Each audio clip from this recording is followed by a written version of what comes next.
Ladies and gentlemen, welcome to my channel.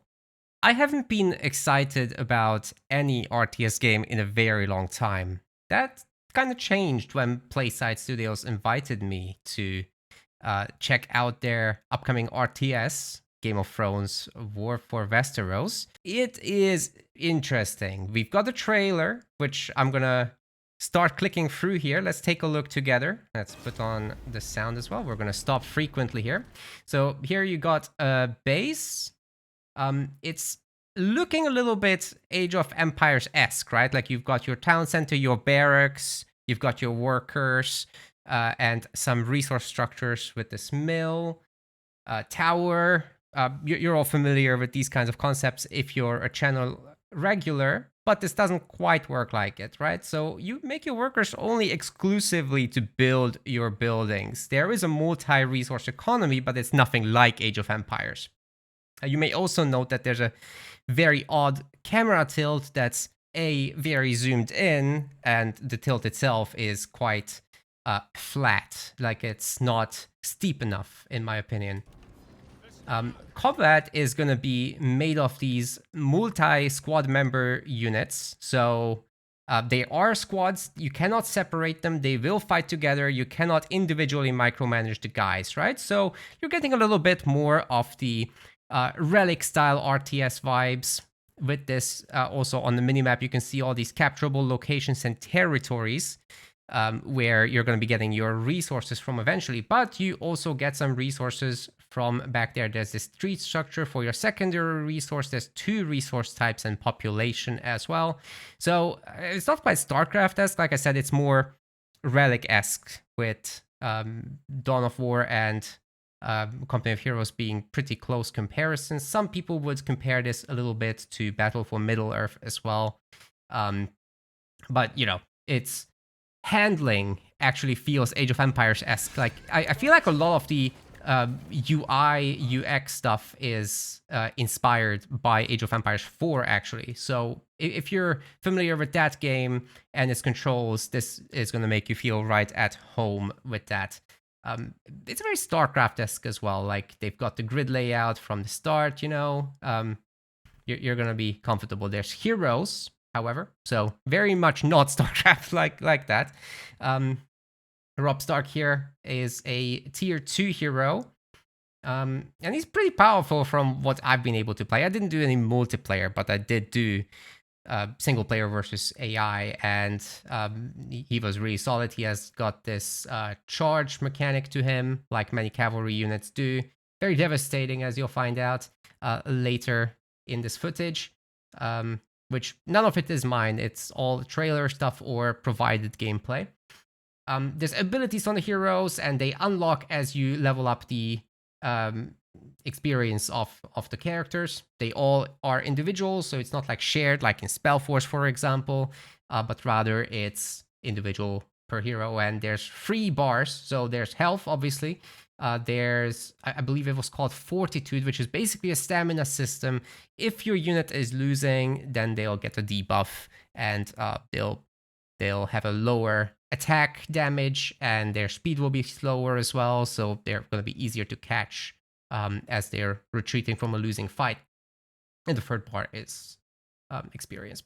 But yeah, there's infantry, there's archers, there's spearmen, there's cavalry, so you guys all know how that combat triangle works. So there's multiple factions in the game. There's House Stark, there's House Lannister, there's the Targaryens as well, and of course the White Walkers are the 4th one. So here we're about to see a massive cavalry charge. You'll get to see just how powerful that is. It basically knocks down the units, and if they were lighter armored like archers, they'd be wiped out. There's a lot of those poison bomb explosions actually from artillery, and of course there are dragons and other super units. Again, very powerful charge here. If we just go back for a second, these are very quick clips, right? But you can see, like, the units get absolutely wiped there. The dragon can also destroy buildings. That is pretty much a thing with these tier 3 units. Cinematics are going to be pretty good. There's, of course, giants here on the side of House Stark.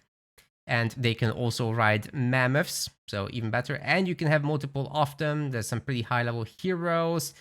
Ghost is a thing. Jon Snow is a thing. So that's all really, really cool. And the Lannister units just stand out by being essentially higher quality. There's wildling units that you can get with House Stark. So there's really a pretty rich roster, and the hero abilities just make it a whole lot more interesting. So it's overall some pretty good combat that's going on in this, in my opinion. And visually speaking, the game is super nice. Also, the White Walkers, I haven't seen any gameplay of them. Like in the demo that I've received, there were only Lannisters and House Stark, so that's what I've got experience with, and we're gonna take a look at a little bit of that footage right now. All right, so here's some of the early game with the starting conditions of that. The workers are going to be building your buildings like we discussed at the very beginning. There is a scout with the Lannisters. It's an infantry scout that can cloak himself. It's a bit of a spy unit there. And you can see this little green icon. It basically means that it can be reinforced if you send it back home to your base. So kind of like the Relic games, as I was saying, you basically can send home your wounded units. Even if they have lost squad members, you just pay money and you get squad members back, essentially like that. So retreating and keeping your guys alive can be a good idea. The base has some pretty powerful arrow attacks in the beginning, so you can't really do too much. But infantry units are carrying torches, as you'll later see. Now, these are the resource structures being built currently. You can do that in the base, right? But if you capture these outposts in the middle of the map, which basically secure the territory, and there's very few of them. There's only 3 capture points on this entire map. There's these little locations. Let's pause this for a second. There's these little gray locations where you can build your resource structures so that they become more effective. And it's typically worth doing that. Like, you take a large risk, obviously, getting out of your base, but you can build in your outer areas of territory that you've captured. However, if you lose the territory, you can no longer build there. So that can be pretty awkward like that. And obviously that's where the fighting will happen for the most part as well out on the map.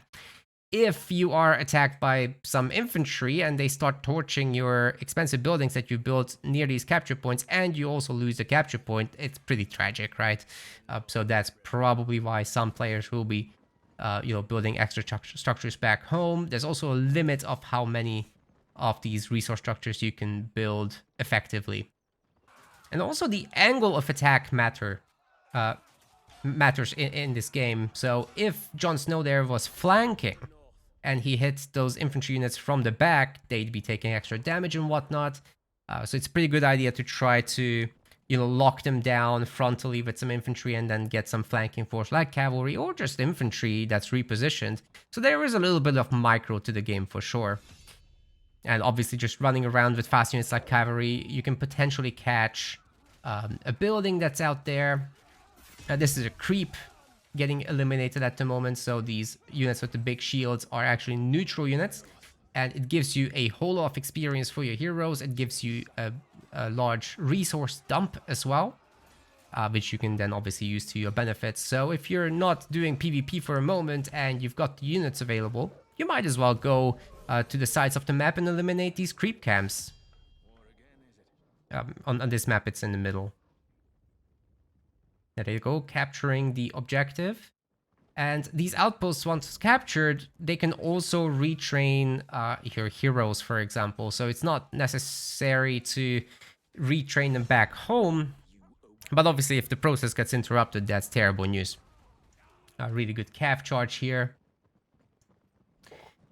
As far as more advanced functions of the game, it's actually really pleasant, which is no doubt big praise from someone like me who is extremely picky about this stuff. Long-term channel regulars will definitely know that about me. I cry about bad controls all the time in RTS games. This is not one of those. There you saw some patrolling puppies. You can queue up your move orders, combine them with attack moves that are also queued up. It's pretty sick. There's a torch attacks. So yeah, it's pretty dangerous to just leave your buildings out there by themselves. So building some defenses, building some walls. I'm sure our Age of Empires, Age of Mythology crew will be very happy to see that stuff. Siege weapons obviously are highly effective against this stuff. They they don't last that long. Buildings in general aren't that powerful in this game, so it's nothing like Age of Empires / Mythology like that. It's kind of arcadey. Everything goes very quickly. But you got a really rich research tree, and it's not just boring upgrades like +1 stat of whatever type, but rather it's, you know, adding some very specific interactions, very specific damage bonuses against a certain target. Nice charge ability by the hero there. There's siege weapons, as I mentioned, and in the later tiers, the Lannisters can actually get these pyromancers, which are super cool. So they are tier 3 units. And there's the mammoths. Didn't get to do much giant stuff in my games. Like, they usually ended way sooner, actually. So I'll be really interested. There is ranked, by the way. I forgot to say that. I'm not sure if there's going to be spectator mode in replays, but I did see ranked. There weren't enough creators for me to easily find games, so they were playing late at night for me. Night's Watch units exist both in cavalry and infantry form. Oh, and by the way, in this footage, we're almost always seeing the workers do stuff by themselves. This mammoth is so strong, just one-shotting the building. Oh my goodness. Not sure that's fair. Like I said, stuff goes fast. The workers, they can build stuff together, alright? So, you know, we're always seeing them one at a time, but they're actually dirt cheap. So I think we'll definitely see the Age of Empires style, you know, building stuff with groups, and maybe we'll see the dot castles. I don't know. It's entirely possible. Anyways, you can definitely fortify like this. Build a wall, have some siege behind it. It will cause a lot of AoE damage, making use of the cliffs. This looks very difficult to charge into, especially with cavalry. You'll have to have catapults to break through that. One thing to note is I really like this UI with the individual unit cards. It really allows you to see which unit is getting hurt. The global bar as well, showing what the progress is of construction and upgrades, is very useful. What can I do for you, my lord? And we're back to the beginning. I should also add that these flags up top, they actually represent how many capture points you own. If you dominate the map, if you own, in this case, both of the points, a timer will start. I believe it's 3 minutes long at the moment. Everything might change, obviously, about that. But if you hold the control points for that long, you just win the game. Or it's capital destruction, that's a thing as well. It's very difficult to do, but once you have a lot of siege and a huge advantage, obviously, you can just go in and wreck people's capital, no problem. It isn't easy to do, however, and there's plenty of weaknesses for the artillery weapons, right? So you got to probably grind it out in this game. I think the duration will be approximately 15 minutes per match or so. Maybe it will be longer. Population does go pretty high. So in some of this footage it says 125, but in the demo we had 250 as the maximum population. So the armies get fairly large. Not Age of Empires large.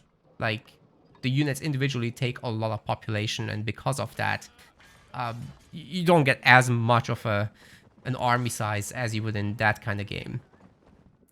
But it gets difficult to control everything anyways, because positioning matters so much.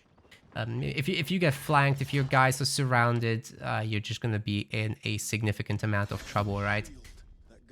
So this definitely works more like a relic style game, and you're not gonna have as precise control over your stuff. Attack move works great, I have to say, but because positioning matters so much, you can't just blob up and go.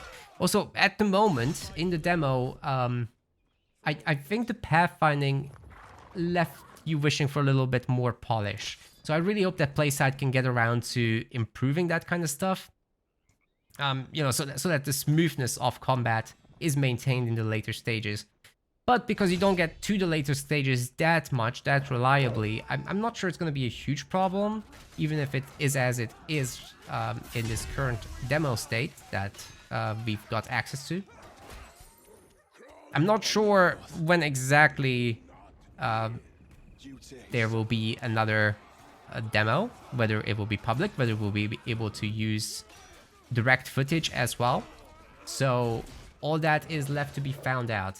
What I can tell you is that 2027 is still the loose release date. We are not exactly sure when, so stay tuned and we'll find out.